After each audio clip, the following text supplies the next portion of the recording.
Olá pessoal, tudo bem? Como prometido, estamos de volta para discutir com você a questão dos movimentos tectônicos. Em uma aula anterior, conversamos com vocês sobre a teoria da deriva continental de Alfred Wegener. Agora aprofundamos um pouco sobre o tema. Vamos falar um pouco para você sobre a dinâmica da movimentação das placas tectônicas, conhecida como teoria da tectônica de placas. Aqui na ilustração colocamos para você uma representação muito interessante, mostrando o que? O encontro de duas placas tectônicas num movimento convergente. Onde que isso ocorre? Observe na imagem que temos essa dinâmica ocorrendo sobre a astenosfera. O que seria isso? Uma superfície líquida e fluida, por onde as placas tectônicas se deslocam. De que forma? Lentamente. Acredita-se que a média é de 0,5 centímetro por ano. Por isso é um processo extremamente lento e praticamente imperceptível. O que é interessante é que essa estrutura sólida está em movimentação e pode gerar uma série de efeitos. Então, primeiro, que tipo de movimento que temos? Segundo, quais os efeitos que isso pode provocar? Pois bem, para tal tema, devemos observar inicialmente as principais placas tectônicas que temos no âmbito mundial. Vejamos o mapa que temos aqui. Colocamos aqui para vocês o mapa onde nós temos a placa da Austrália, nós temos a placa do Pacífico, essa toda achurada aqui em amarelo, e vamos ter a placa norte-americana, e vamos ter ainda a placa de Nazca e a placa da América do Sul. Vamos nos concentrar nessas para observarmos o quê? Quando eu falo, por exemplo, que existe nesta região uma cordilheira, a Cordilheira dos Andes, isso é fruto de quê? É resultante dos movimentos tectônicos convergentes que formam os chamados dobramentos modernos. O mesmo acontece, por exemplo, se nós pensarmos que a movimentação ela se dá em vários sentidos e é fruto da pressão interna que a Terra exerce. Então observe a ilustração. Nós temos aqui uma representação em que o movimento convectivo que ocorre internamente na Terra forma uma dinâmica de repulsão. Então nós temos aqui um movimento divergente das placas tectônicas. Observe que nós temos uma série de movimentação que ocorre de baixo para cima, formando assim uma pressão interna. Na ilustração, de forma animada, estamos mostrando para você como que isso ocorre. Observe o destaque. Só que aí, se você observar com bastante atenção, você verá que isso está ocorrendo aonde? No fundo oceânico, pois trata-se de uma placa oceânica. Então esse é o movimento orogênico divergente, que demonstra que o fundo do Oceano Pacífico está em expansão. Como que nós chamamos isso? Expansão do assoalho oceânico. Logo, subentende-se que o continente africano está a cada dia se afastando mais do continente americano. Assim, o oceano está em expansão. Mas pense um pouco, o que está no outro extremo da América do Sul, na porção oeste, está o Oceano Pacífico. Então, na medida que eu tenho a expansão do assoalho oceânico do Atlântico, nós estamos tendo o quê? Nós estamos tendo a redução do assoalho oceânico do Pacífico, onde nós vamos encontrar o quê? O Círculo do Fogo, onde temos a maior ocorrência de vulcanismos e abalos sísmicos. Ou seja, os movimentos tectônicos são responsáveis pela ocorrência do vulcanismo e dos abalos sísmicos, também conhecidos como terremotos ou maremotos, como se a Terra fosse uma verdadeira panela de pressão. E óbvio, isso vai gerar uma movimentação externa. Pensemos um pouco mais.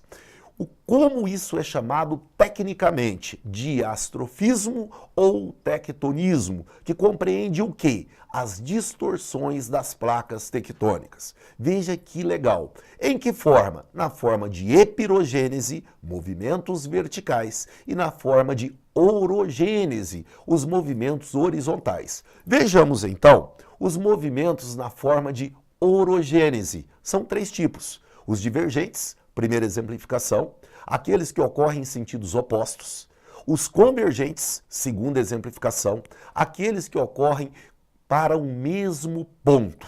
O que ocorre é que, no primeiro caso, é o exemplo da expansão oceânica, citado no caso do Pacífico. Quando eu tenho os movimentos convergentes, é o caso da formação dos dobramentos modernos, Cordilheira dos Andes, Rochosas, Himalaia e assim por diante. E temos aqueles também que são transformantes, ou seja, ocorrem de forma paralela, provocando a formação dos rifts, o tão famoso Rift Valley, conhecido na África, ou ainda o Grand Canyon. São exemplos maiores dos nossos vestibulares. Temos ainda aqueles que são movimentos verticalizados, as epirogêneses, que vão provocar o quê?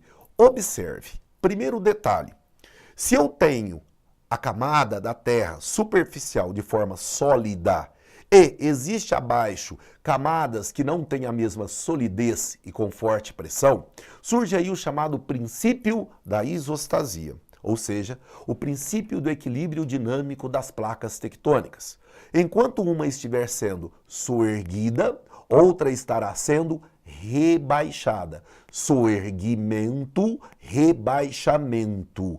Isso é o quê? Um princípio da física, o princípio isostático. Se uma se ergue, outra se rebaixa. Se uma se ergue, outra se rebaixa. Princípio da isostasia. Mas o que isso gera numa estrutura sólida?